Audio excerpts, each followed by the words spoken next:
E aí, pessoal, tudo certo? E aí, senhor Patrick Nofel, como vai, senhor? Estamos começando mais um Podcast, número 44.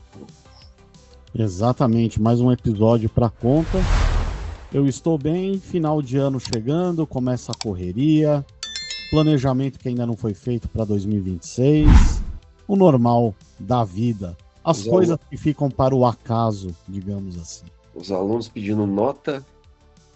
Aluno pedindo nota, pedindo se pode entregar aquela atividade que foi dada em agosto. Aham. Mas é sempre assim, é o normal. Pergunte então qual o tema de hoje, por favor, Patrick. Eu acho que nós começamos já com o tema de hoje.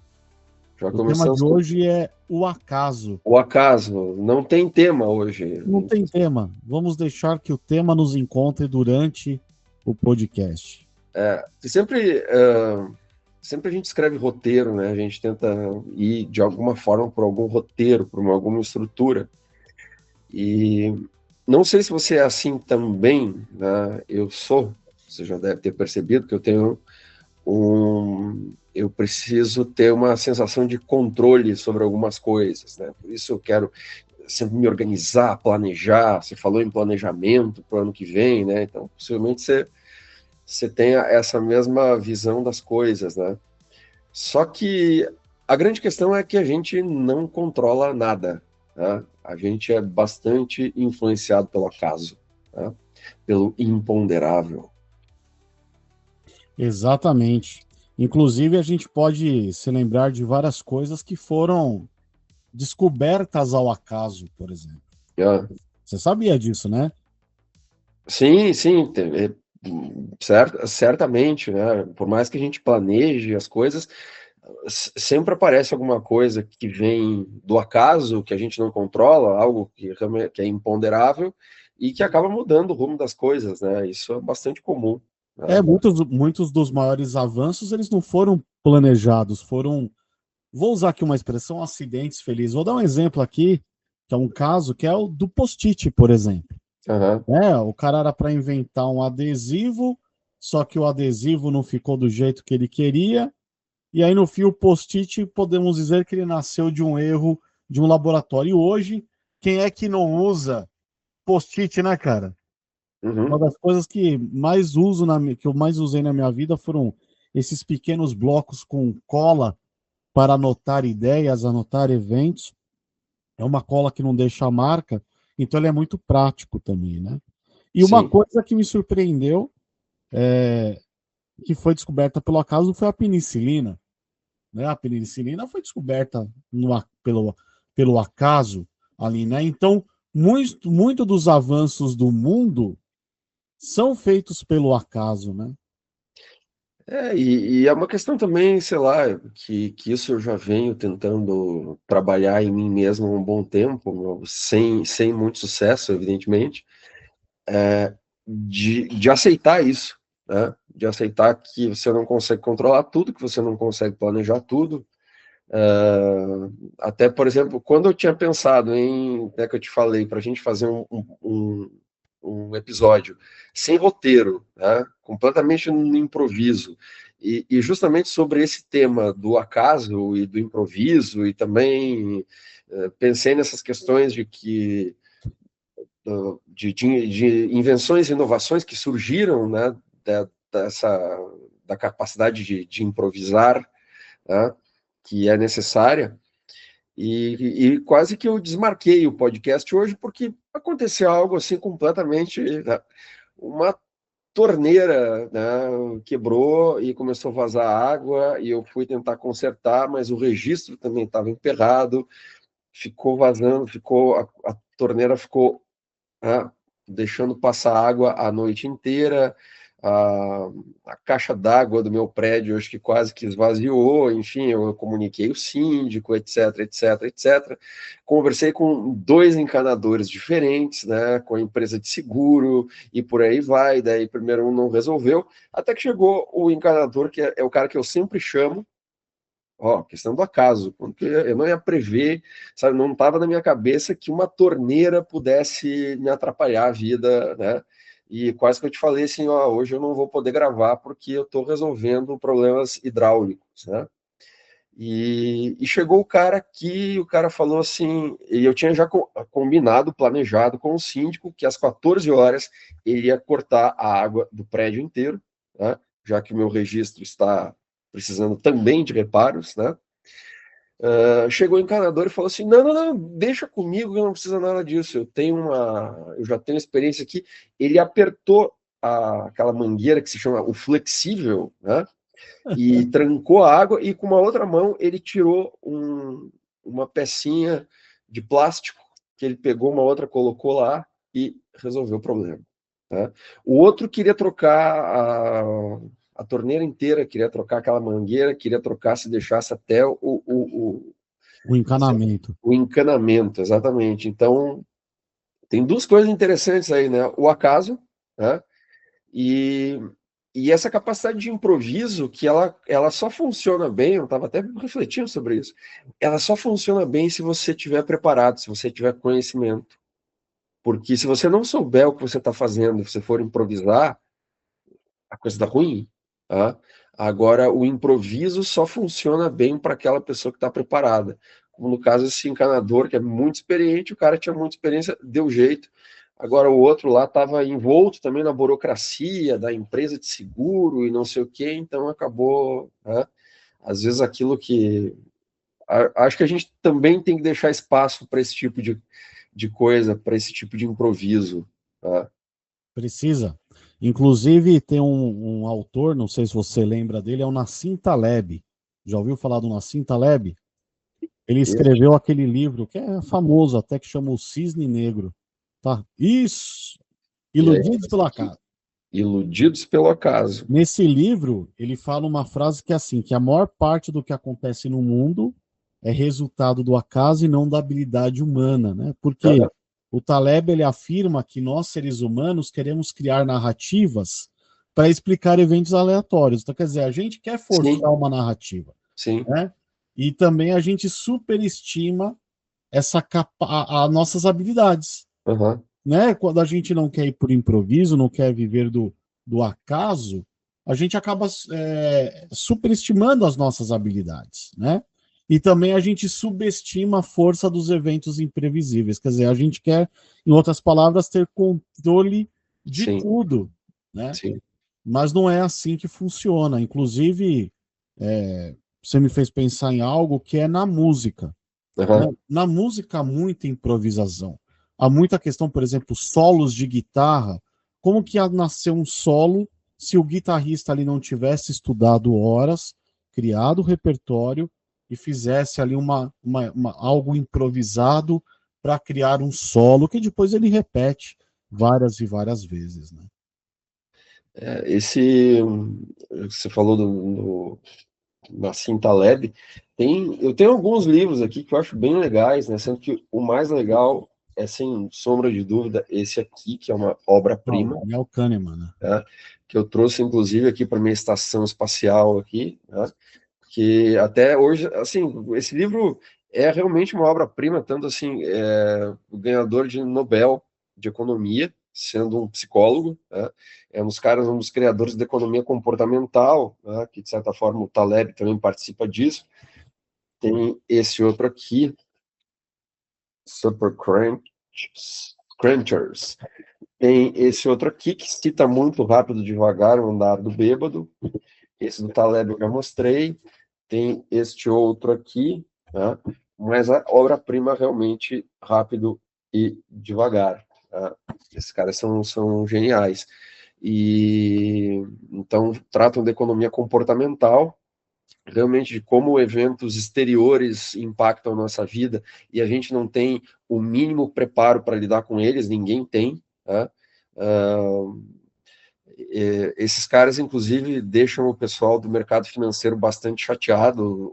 O Daniel Kahneman, inclusive, falou que isso está no livro, está em algumas entrevistas também, que uma vez ele foi contratado por um grande banco de investimentos americano, justamente para falar de números e esse tipo de coisa, como né, comportamento e números, e ele disse para os caras que, ó, vocês que se acham, né, grandes investidores, grandes analistas, vocês simplesmente seguem o acaso, vocês estão dentro de uma probabilidade, né? Se eu colocasse um macaco com uma moeda, jogando a moeda assim, ele ia ter o mesmo número de acerto de vocês, que é 50%, algo assim, né? 50% de acerto, de erro, e é isso aí. Aí os caras, não, eu sou um grande analista, eu acerto tudo. Dele, não, você só estava num período de sorte, né? E a tua carreira dela, ela começou a aparecer nesse período de sorte, mas se eu contabilizar, né, e ele fez esse estudo, ele contabilizou, né, o acerto e o erro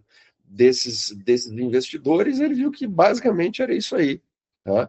Só que aquela história, quando você falou narrativa, a gente é muito bom para criar narrativas, principalmente criar narrativas que encubram as nossas falhas, encubram os nossos defeitos. É exatamente. O Kahneman, inclusive, nesse livro, eu vou tentar resgatar na memória aqui, né? Eu também tenho ele aqui, mas ele lembra que ele mostra que o nosso sistema 1, né, que ele trata lá de dois sistemas, né? O rápido, o intuitivo, o automático, ele tenta transformar aleatoriedade em histórias coerentes. Ou seja, quando algo acontece ao acaso, nós criamos explicações que parecem lógicas. É o que acontecia nesses casos aí das previsões econômicas. Não, foi aqui a previsão, eu fiz um estudo, estatística e tal, não foi simplesmente o acaso. E ele chama isso de falácia narrativa, né? Ele usa esse termo. Então, assim, ele ficou rico porque é inteligente, quando na verdade pode ter sido sorte, o Sim. contexto, né? E outras variáveis não observáveis, né? Eu tenho um outro livro aqui, mas eu não vou sair, quer dizer, daqui não, porque estou na minha estação espacial, né? Então eu não vou pegar. Mas é um livro que fala sobre meritocracia e que eu não lembro o nome do autor. Eu sempre fui um cara que acreditei, de certa forma acredito ainda muito em meritocracia, mas essa história de meritocracia também esconde essa questão, essas falhas e essa questão do acaso. Então, como você falou, eu fiquei rico porque eu sou inteligente, porque eu trabalhei, tá? Eu tive mérito. Agora, nesse livro o cara fala o seguinte, assim, cara, a quantidade de pessoas que trabalharam, que são inteligentes e que nada aconteceu. Tá? Então, a meritocracia não funciona de uma maneira à prova de falhas e automática, necessariamente. Então, o cara analisa, assim, muitos caras, por exemplo, que tiveram sucesso, aí estamos falando de sucesso financeiro, né? Não de outro, de um conceito mais abrangente de sucesso, né? Essa questão financeira dependeu muito da sorte, de onde o cara nasceu, quem eram os amigos do cara, né? De uma série de questões que, na verdade, fogem ao mérito. Né? Agora, ninguém admite, assim, acho que você não encontra, sei lá, um bilionário ou um multimilionário dizendo assim, não, eu tô aqui, eu ganhei milhões ou bilhões pelo acaso, eu tive sorte. Ninguém fala isso, todos dizem, não, eu fiz isso, eu fiz aquilo, né? Escrevem livros depois, né? Vendendo fórmulas de sucesso, mas que funcionaram para esse cara porque o conjunto aleatório ou o conjunto das aleatoriedades da vida foram de um jeito para o cara e de outro jeito para as outras pessoas. Então, é uma fórmula que não pode ser repetida. Não, é engraçado que o Kahneman ele traz isso, é como se fosse a falácia do retrospecto, né? Porque é quando nós explicamos o acaso depois do fato. Então, Sim. depois que algo acontece, parece ter sido inevitável, né? Uhum. E é justamente isso que você falou. A pessoa ela ganha dinheiro, aí ela escreve um livro de qual foi o método que ela usou para ganhar dinheiro, sendo que na verdade não tinha método nenhum. Foi, Sim. né? Ele usou algumas coisas ali, até pode ter um método, pode ter uma certa disciplina, né? Mas temos exemplos como guerras, crises econômicas, sucessos de empresa, resultados esportivos, são reinterpretados com explicações que fazem sentido só depois, sendo que o acaso é apagado da história, né? Eu não lembro quem são os autores, mas eu sei que existe pesquisa sobre isso. A gente até falou aqui nos primeiros programas sobre pesquisa de mercado, e se fala em marketing daquele caminho ou da jornada do consumidor, né? Aí vai, hoje tem aquela teoria dos As e blá blá blá, né? A gente já falou. Enfim, é uma maneira que o marketing encontra para tentar organizar e colocar as pessoas em caixas, porque fica mais fácil, né, de se comunicar dessa maneira, de uma maneira mais organizada.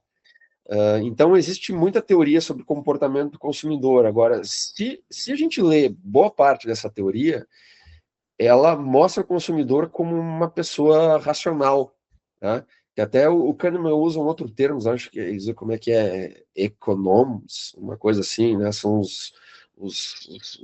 as pessoas que os economistas, né? É como um economista percebe um ser humano, né? Não lembro exatamente o termo que ele usa, mas é mais ou menos por aí. E é meio isso que você está falando. E tem outros autores que já falaram sobre isso, que comportamento do consumidor se resume a basicamente isso. A pessoa compra por impulso e depois ela cria uma narrativa na cabeça dela imediatamente para justificar a compra. Tá? E se você parar, e se a gente parar para pensar, e agora deixando talvez um pouco a ciência de lado e colocando a nossa questão empírica, eu não sei se você já percebeu isso. Eu conheço algumas pessoas que, por exemplo, sei lá, o cara comprou um carro, comprou, né, quando são coisas mais caras. Eu lembro de um cara que um amigo meu ele comprou um carro, dele veio me mostrar o carro, né? Aí eu elogiei o carro, dei os parabéns e daí ele, nossa, porque, sabe, o meu carro estava velho e eu conheço lá um cara, não sei o que o cara me fez uma proposta muito boa, então eu paguei muito barato nesse carro e não sei o que e eu estava precisando disso, porque eu falei, cara, tu não precisa te justificar para mim. Tá? O importante é que você trabalhou, ganhou dinheiro, né? O dinheiro é teu, você faz o que você quiser com o teu dinheiro. Se esse carro novo te deixa feliz, eu fico feliz por você. Você não precisa se justificar para mim. Aí ele parou assim, daí ele, sabe, ele ficou meio desconcertado, né? Aí ele, é verdade. Eu digo, cara, sabe, você está criando um monte, sabe, relaxa, né? Relaxa e aproveita teu carro, né? Mas eu fiquei observando ele, talvez, assim, com essa minha cabeça de pesquisador de mercado, que ele estava se justificando para mim, né? E não tinha nenhuma razão, talvez seja isso, né? O cara comprou porque ele quis, ou porque foi um impulso, né? Nós humanos temos impulsos, e ele comprou o carro. Só que daí ele precisou criar uma narrativa racional, né? Que justificasse, lhe desse tranquilidade. É que o cérebro humano, não sei se vou voltar à ciência aqui, mas parece que a gente não suporta a ideia de algo que não tenha causa, Pode né? ser.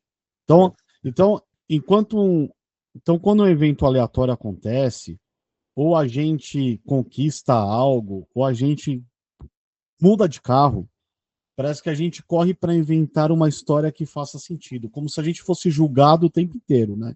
Ah, mas por que você trocou de carro? Você precisava trocar de carro? Não, Uhum. nem isso, eu troquei de carro porque eu quis. Sim, Troquei de carro porque eu queria um carro maior. Deixa o acaso acontecer, né? E eu acho que a gente busca isso, a gente busca essa explicação para ter uma certa sensação de paz mental, sabe? sim, sim. Ah, então eu tive uma justificativa para fazer algo, não foi simplesmente uma decisão ali emocional ou impulsiva. Enfim, acho que a gente quer ter essa sensação de, mesmo que seja falsa, sabe? Mesmo que seja, Uhum. que não seja coerente com o que aconteceu, né? Eu estou procurando uma coisa aqui, deixa eu ver. Um texto. É um texto que aquele filósofo Luiz Felipe Pondé escreveu na Folha de São Paulo faz um tempo, e eu acho esse texto sempre muito legal, que ele fala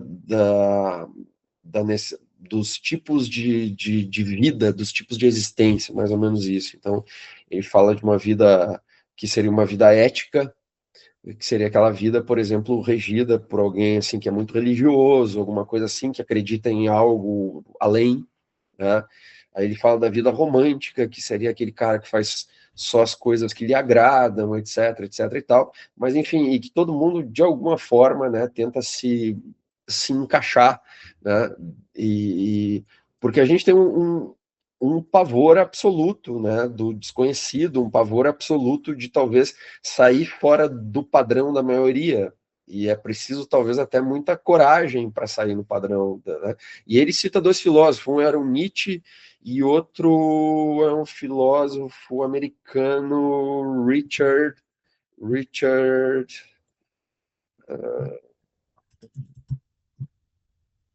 olha só, você viu a gente, Richard Rorty, tá?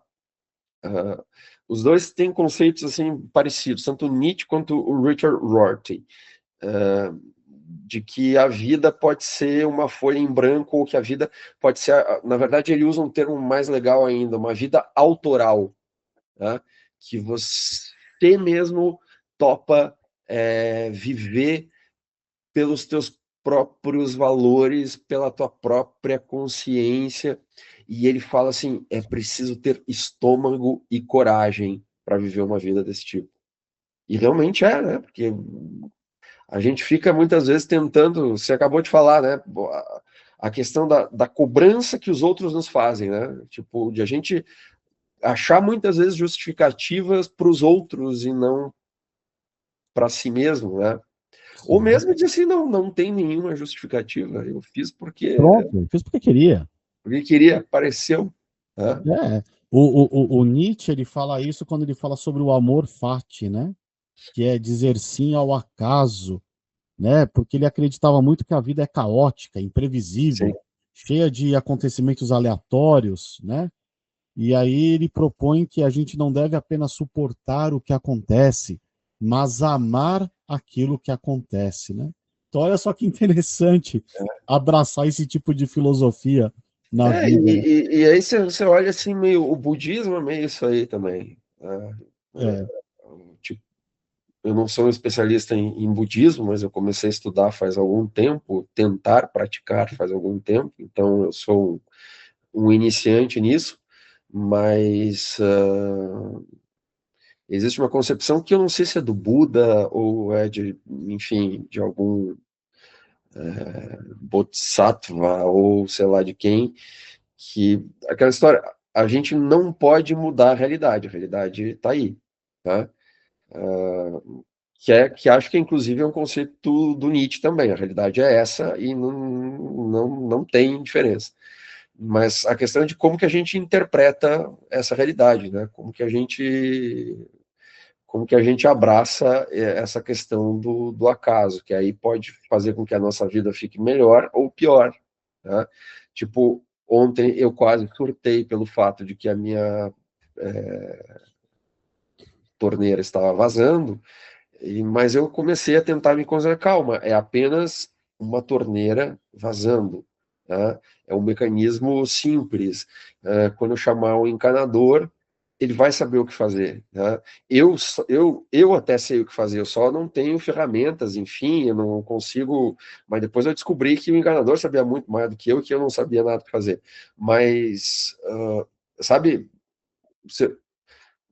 o cara pode entrar, sabe, numa situação de extremo sofrimento por causa de algo simples.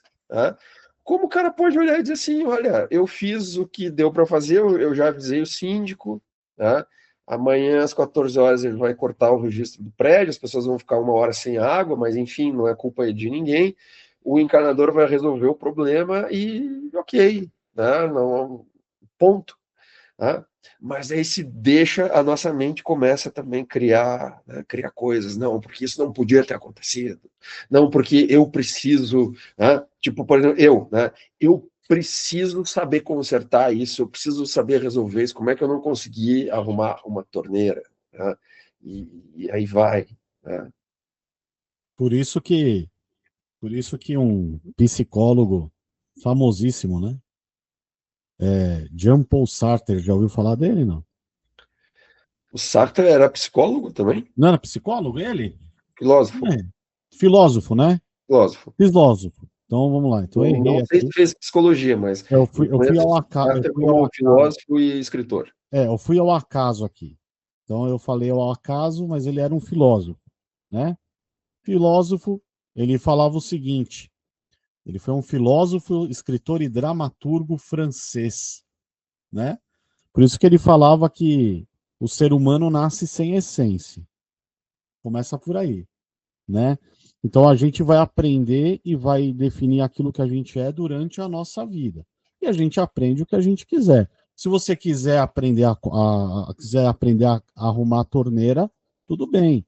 Se você não quiser aprender a arrumar a torneira e chamar o encanador, tá tudo bem também, né? Só existe aquilo que você decide fazer com o que acontece. Eu acho muito legal esse tipo de filosofia, adotar isso para a vida, né? Porque a gente acaba entendendo que o acaso ele faz parte e a gente tem que aprender a lidar com o acaso, a lidar com as coisas que acontecem. E isso se aplica em tudo na vida, né? Não só nesses casos da torneira vazando, mas Sim. da profissão que eu vou ser, do tipo de estudante que eu quero ser na vida e assim por diante, né?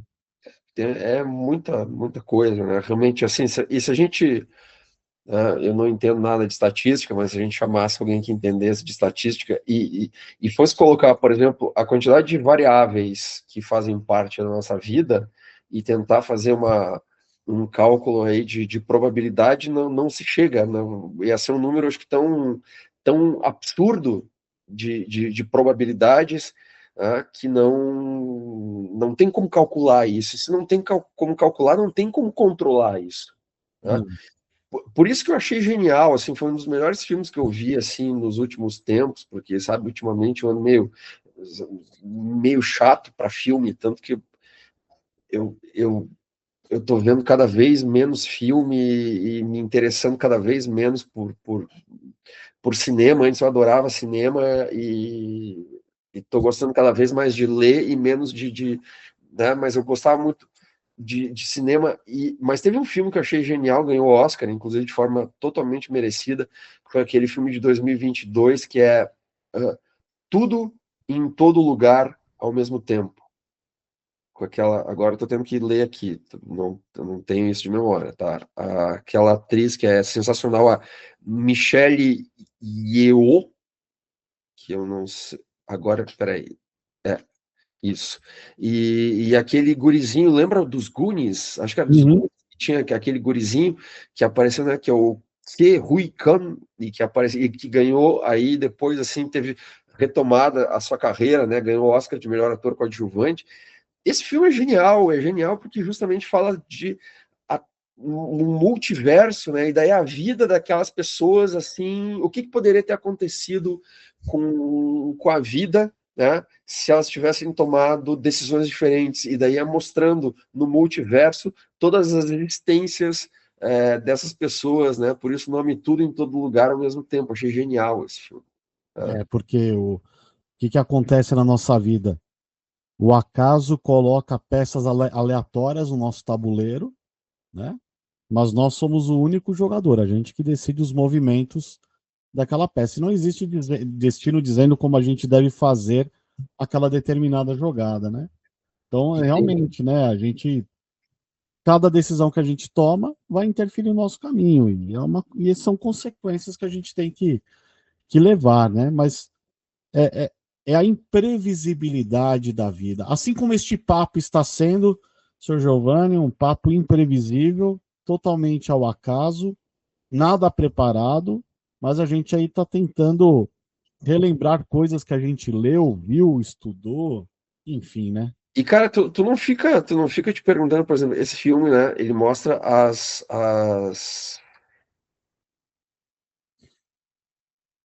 possibilidades, né, que nesse multiverso, assim, que a gente poderia ter inúmeras vidas, assim. Tu não fica te perguntando isso, assim, como poderia ter sido a minha vida se... Por exemplo, acho que eu já falei aqui para vocês que eu decidi fazer o curso de publicidade e propaganda aos 14 anos de idade, depois de ler uma entrevista do Roberto Dualib em uma Playboy, né? que inclusive neste ano completa, a revista Playboy completaria 50 anos. Olha, né, pensamentos aleatórios. E vai sair um podcast muito legal da UOL, tá? Com o Juca Kfouri, que foi editor da revista durante muito tempo, e falando justamente das capas da Playboy, tá? E contando dos bastidores da revista, fecha parênteses. Esse podcast será lançado pela UOL, não estamos ganhando nada da UOL, né? Só... Mas, enfim, eu com 14 anos eu comprei uma revista Playboy e tinha obviamente o meu interesse pela revista era outro, né? Mas tinha uma revista do Roberto Alibe, que é um dos grandes publicitários brasileiros, e eu fiquei simplesmente, eu olhei para aquela entrevista e falei assim, nossa, é isso aqui que eu quero fazer. E desisti da arquitetura e fiz publicidade. Se eu não tivesse comprado essa revista Playboy, porque eu achei a moça da capa bonita. Acho que foi a primeira revista que eu comprei sozinho, inclusive, tá? Que eu tive coragem de comprar sozinho, porque era, né, era para maiores de 18 anos, né? Eu tinha 13, 14. E se eu não tivesse comprado essa revista, talvez eu tivesse feito arquitetura e a minha vida seria outra. Você se faz essas perguntas? Faço, muitas. É. Por exemplo, quando eu cursava publicidade e propaganda, eu fui numa entrevista numa agência, na época era Macan Erickson. Uhum. Hoje é W Macan, se eu não me engano. Sim, sim. E era um dos maiores grupos de comunicação do mundo. E eu passei na entrevista. Eles queriam me contratar para ser assistente de arte. Eu ia dentro da Macan, tinham várias pequenas agências. Então tinha uma agência lá chamada Universal e ela cuidava das contas da Ford. Então eu ia trabalhar para uma das contas da Ford. Só que para trabalhar naquele grupo, eu teria que trabalhar de graça, o que era Uhum. muito normal dentro da área. Só que eu não podia, eu tinha que pagar a minha faculdade, né? E aí eu fiz uma opção de não entrar na Macan Erickson e ir por um caminho de agência, uma agência pequena. O trabalho é o mesmo, só que a visibilidade é diferente, né? Eu tenho certeza que se eu tivesse aceitado aquela proposta de trabalhar num grupo Macanex, minha carreira teria sido diferente. Uhum. Né? Então, hoje eu me pergunto, o que será que teria sido de mim se eu tivesse ido para lá? Né? E outras escolhas também que a gente fez na vida, né? Tanto daquilo que a gente fez, como daquilo que a gente não, como daquilo que a gente deixou de fazer. Né? Uhum. Então, acho que essas perguntas, elas só não podem nos atormentar, Sim. né? Não pode virar uma questão psicológica, porque aí a gente tem que tratar isso em terapia, Sim, né? por que que se eu É tivesse mesmo. não sei o que, se eu. Tem. E se arrepender da vida que teve também. Eu não me É, arrependo da minha vida. Eu sim, fiz sim, escolhas, as escolhas que eu quis, algumas deram certo, algumas deram errado, sim. né? Mas sim, eu me pergunto, e tiveram outras ocasiões, sabe, Giovanni, assim, principalmente quando eu estava na faculdade, eu acho que foi um momento que eu tive que tomar muitas decisões, né? Aham. Por exemplo, a chance de entrar no grupo abriu, mas era para trabalhar numa revista pornográfica, eu não quis, né? Chance de trabalhar na DPZ, lembra a DPZ? Só que Sim, era que era do Roberto Alibe. o O Roberto D Alibe, certo? O Roberto Alibe era o D sim. né? Eu também recusei, porque era para trabalhar na equipe do Hollywood, que era um cigarro, e eu não queria trabalhar com cigarro. Então, quer dizer, Aham. eu tive oportunidades e eu tomei a decisão de não. Isso foi azar? Isso foi sorte? Não. Isso foi um pouco do acaso? Foi. Mas fui eu que tomei a decisão, né? E, E, enfim. e esse filme que deixa eu achar quem é o diretor, Daniel Schneider e o Daniel Kwan, né? Ah, ele é genial justamente porque ele também mostra assim que de alguma forma assim todas essas outras vidas, né, nesses universos paralelos, sabe que existe uma teoria enfim, não sei se é de astrofísica ou enfim, que os caras dizem que esses universos paralelos realmente existem, né? Que a gente pode ter versões de nós mesmos nesse multiverso e universo paralelo. Tem cientista de física, de astrofísica, claro, isso não é comprovado, mas a teoria existe, né? O que é interessante a gente pensar que pode ter realmente vários outros de nós, né? Mas certamente a vida desses outros Patricks, desses outros Giovannis, elas estão sendo melhores em algumas coisas, mas certamente estão sendo piores em outras, né? Por exemplo, se você tivesse entrado na McCann Erickson, talvez você tivesse tido uma maior visibilidade, talvez você tivesse ganho o Cane, mas e as outras coisas, né, que você conseguiu, e as outras partes da tua vida que são muito boas, será que teriam acontecido? Hã? Por isso que eu gosto do universo Marvel, né? Tem lá 300 mil terras, né? Nós vivemos na Terra 1218, por exemplo. Ah, Né? Mas a Terra que se passa nos quadrinhos é a 616. 616, Né? Então, assim, a gente tem várias terras, as terras são impactadas de alguma forma por eventos que se desencadeiam, né? E se você quiser acessar as outras terras, basta você ter poderes, né, para abrir portais e de uma terra para outra, né? inclusive eu estou aqui nessa minha viagem interestelar aqui, justamente porque o meu objetivo é visitar outras terras, né? Estou querendo Sim. chegar nessa Qual que é a dos quadrinhos? É a 616 é o universo principal, de onde tudo parte. 616. Quero ver se eu consigo chegar lá. Cara, eu gostei do programa, cara. Se bobear, ficou melhor do que os programas com roteiro, né? Eu acho que o que fica de mensagem é que a gente tem que abraçar o acaso, né? E parar de dar desculpa para as coisas que acontecem. E pronto, você tomou uma decisão, a decisão foi tomada, poderia ter sido diferente, poderia, né? Mas abraçar o acaso, permitir que ele faça parte da sua vida, né? E entender que é uma força constante, embora nossa mente não seja construída para percebê-la, mas o acaso é uma força constante, né? É. Então, pessoal, eu acho que vamos fazer mais programas assim, né? Ao acaso, né?